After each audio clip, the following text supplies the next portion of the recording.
Welcome to Barry's Love Recipe Studio. In our channel we teach some diseases and their herbal treatment. Let's get started. Note: 1. See your physician before you apply our recipe. 2. Keep all drugs away from children. Okay, now let's go to our main point of the video. Please make sure to give a like, and subscribe to our YouTube channel.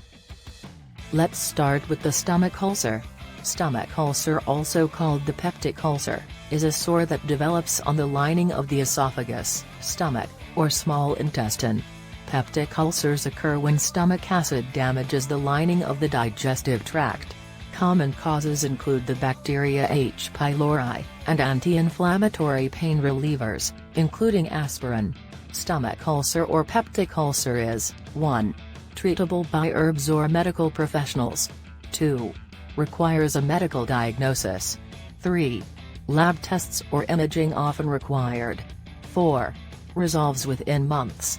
Symptoms: commonly feels pain at the upper abdominal. Peptic pain feels like burning inside your stomach.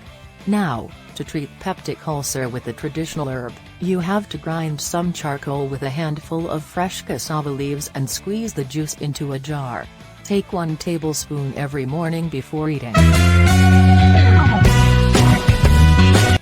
Thank you very much for watching to the end. Please don't forget to subscribe to the channel. I will be also waiting for your sweet scented questions in my comment sections. Goodbye.